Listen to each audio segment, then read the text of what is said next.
The 6-week-long battle for the ISIS-held city of Mosul has become an increasingly tough urban war for the American-backed Iraqi forces. Up to 1 million civilians still live in the city. The front lines are often too dangerous for international aid workers, but 2 young American volunteers are there, saving lives while risking their own. From Mosul, special correspondent Jane Ferguson and producer Matt Begary filed this report.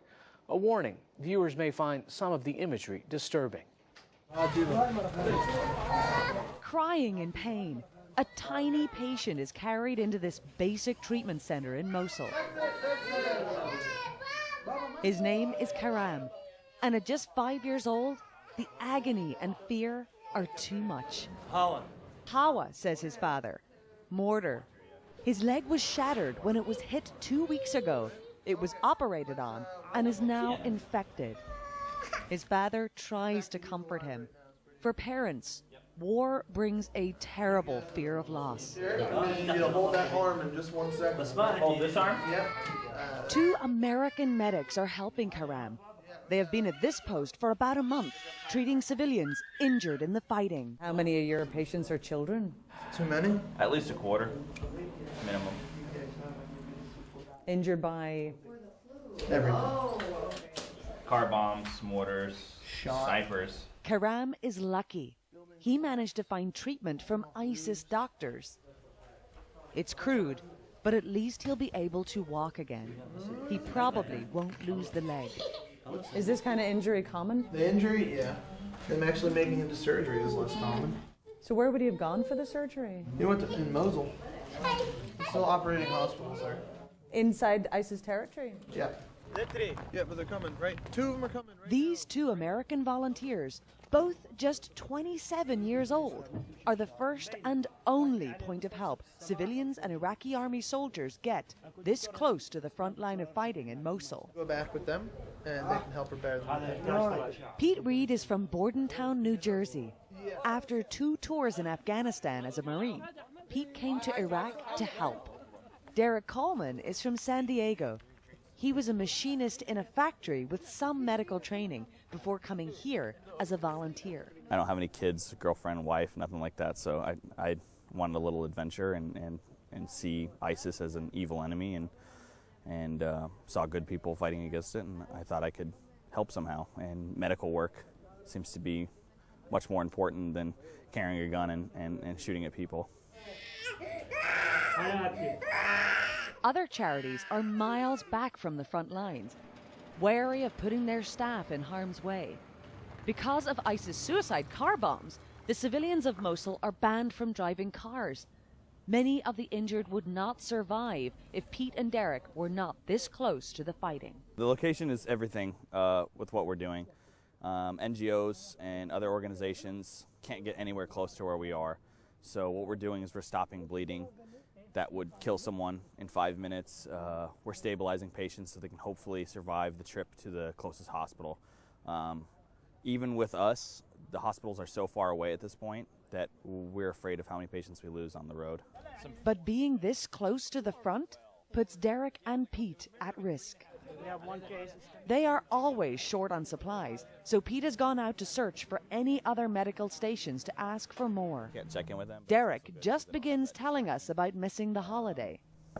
Thanksgiving was interesting because Thanksgiving is also when I left home last year, so I had a turkey sandwich alone. That was really close. Yeah, let's get down. Bullets start flying and we have to run for cover. This is normal, this kind of gunfire going overhead? Yeah, it's pretty normal. Our proximity to the front line, it's bound to happen. Derek calls to warn Pete to be careful. The fighting has intensified around us. Hey buddy, how you doing?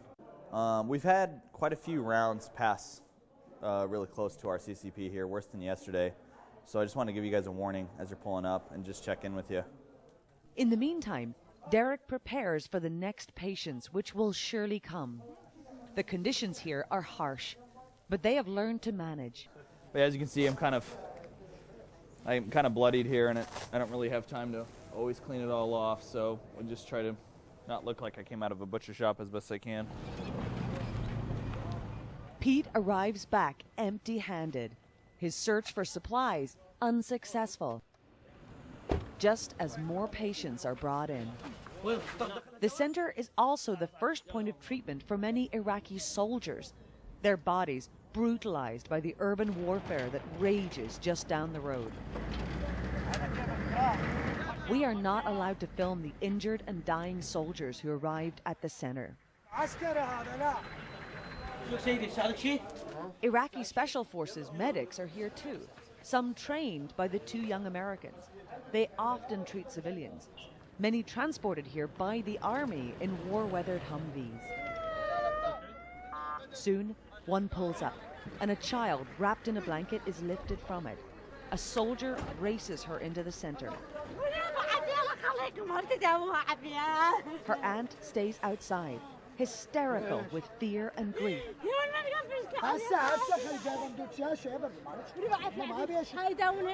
Hold her head, somebody! The small girl has been shot in the head by an ISIS sniper. Incredibly, she is still alive. Pete and Derek fight hard to save her life. Tell her to stay still. Stay still.